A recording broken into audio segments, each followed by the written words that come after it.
கற்பனையா ஒண்ணு நினைச்சு பாருங்க. நீங்க ஆபீஸ்க்கு போறீங்க, பயங்கரமான டிராபிக். உடனே உங்க மொபைல் எடுத்து ஒரு டாக்ஸி புக் பண்றீங்க. அந்த டாக்ஸி ரோட்ல வராம வானத்துல பறந்து உங்க முன்னாடி வந்து இறங்குனா எப்படி இருக்கும்?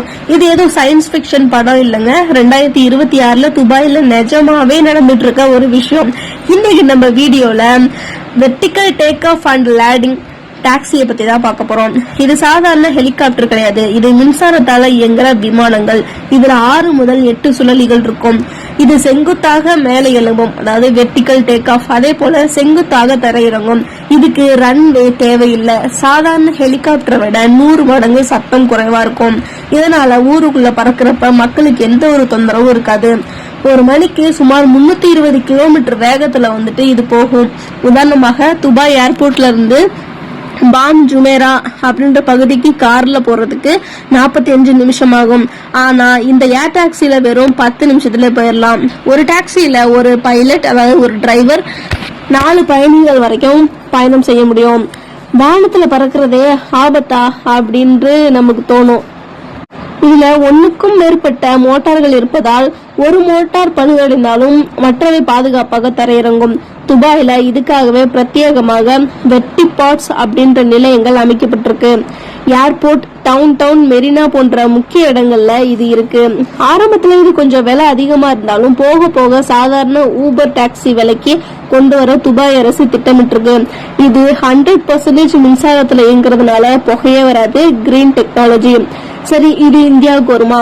இதே தொழில்நுட்பத்தை இந்தியாவுக்கு கொண்டு வர பெங்களூர் மற்றும் டெல்லி போன்ற நகரங்கள்ல பேச்சுவார்த்தை நடந்துட்டு வர்றதா சொல்றாங்க. இது இந்திய ரசிகர்களுக்கு ஆர்வத்தை தூண்டதா செய்யுது. துபாயோட இந்த பறக்கும் டாக்ஸி வெறும் கனவு கிடையாது, இது அதிநவீன பொறியியலின் உச்சம். Distributed electric propulsion. இந்த டாக்ஸியில 6 மின்சார மோட்டார்கள் மற்றும் சுழலிகள் இருக்கும். இது செங்குத்தாக மேலே எழும்புறப்ப ஹெலிகாப்டர் போலவும், உயரே சென்ற பிறகு முன்னோக்கி திரும்பி சாதாரண விமானம் மாதிரியும் செயல்படும்.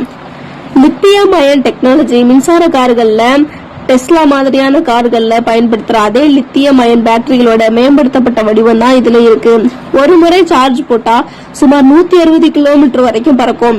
பயணிகள் இறங்கி அடுத்த பயணிகள் ஏறுவதற்குள்ள சுமார் ஒரு 5 to 10 நிமிஷங்கள்ல அடுத்த பயணத்திற்கு தேவையான சார்ஜிங் செய்து வர திறன் இதுகிட்ட இருக்கு. இதுல 6 மோட்டார் இருக்கிறதுனால எதிர்பாராத விதமா 1 இல்லைன்னா 2 மோட்டாருமே செயலில் இருந்தாலும் கூட மீதமுள்ள மோட்டார்கள் விமானத்தை பத்திரமா தரையிறக்கும். பேட்டரிகள் தனித்தனி தொகுப்புகளாக பிரிக்கப்பட்டிருக்கும். Independent packs. ஒண்ணுல பிரச்சனை அப்படின்னாலும் இன்னொன்னு மின்சாரத்தை வழங்கும். இது பறக்கும் போது உருவாக்குற சத்தம் வெறும் 65 டெசிபல் தான். இது ஒரு மனிதர்களோட சாதாரண உரையாடலின் சத்தத்திற்கு இணையானது. சுமார் 1000 முதல் 2000 அடி உயரத்துல பறக்கும் அப்படின்றதுனால தரையில இருக்கிறவங்களுக்கு இந்த சத்தம் கேட்கவே கேட்காது. உடல் முழுவதும் எடை குறைந்த அதே சமயம் இரும்பை விட வலிமையான கார்பன் ஃபைபர் கொண்டு உருவாக்கப்பட்டிருக்கு.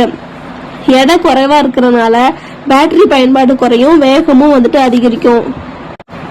எந்த ஒரு தொழில்நுட்பத்தை எடுத்துக்கிட்டாலுமே நன்மைகள் இருக்கிறது மாதிரி சில சவால்களும் குறைபாடுகளும் இருக்கத்தான் செய்யும். ஃபர்ஸ்ட் ஒன் பாத்தீங்கன்னா, ஒரு சில டாக்ஸிகள் பறப்பது பிரச்சனை இல்ல. ஆனா எதிர்காலத்துல ஆயிரக்கணக்கான ஏர் டாக்ஸிகள் பறக்க தொடங்குச்சுன்னா வானத்துல விபத்துகள் ஏற்படுறதுக்கான வாய்ப்பு அதிகம். இதை கட்டுப்படுத்த மிகவும் துல்லியமான AI தொழில்நுட்பம் தேவைப்படும். சின்ன தவறு நடந்தாலும் அது பெரிய விபத்தா முடியறதுக்கு வாய்ப்பு இருக்கு.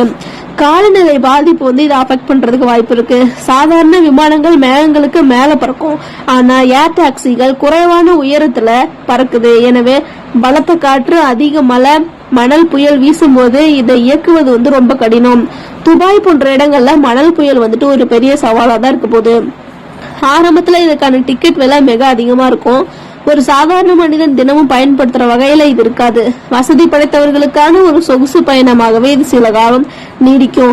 தற்போதைய தொழில்நுட்பப்படி ஒரு முறை சார்ஜ் பண்ணா 100 to 160 கிலோமீட்டர் மட்டுமே செல்ல முடியும். அதனால நீண்ட தூர பயணங்களுக்கு இது செட் ஆகாது. பேட்டரிகளின் ஆயுட்காலம் குறையும் போது அதை மாற்றுவதற்கான செலவு மிக அதிகமா இருக்கும். பேட்டரிகளை உருவாக்குவதும் அழிப்பதும் சுற்றுச்சூழலுக்கு ஒரு மறைமுக சவாலா இருக்க போகுது. ஏர் டாக்ஸிகள் தரையிறங்கவும் சார்ஜ் செய்யவும் நகரின் முக்கிய இடங்கள்ல வெற்றி பாட்ஸ் அமைக்கணும். நெரிசலான நகரங்கள்ல இதற்கென தனியாக இடம் ஒதுக்குவது கடினமான காரியம். பைலட் இல்லாம தானாவே இயங்கும் இந்த ஏர் டாக்ஸிகள் அறிமுகப்படுத்தப்படும் போது மக்கள் அதுல ஏறுறதுக்கு பயப்படுறதுக்கு வாய்ப்பு இருக்கு. பாதுகாப்பு குறித்த அச்சத்தை போக்குவது நிறுவனங்களுக்கு ஒரு பெரிய சவாலா இருக்கும். எவ்வளவு குறைகள் இருந்தாலும் தொழில்நுட்பம் வளர வளர இது எல்லாமே சரியாயிடும்.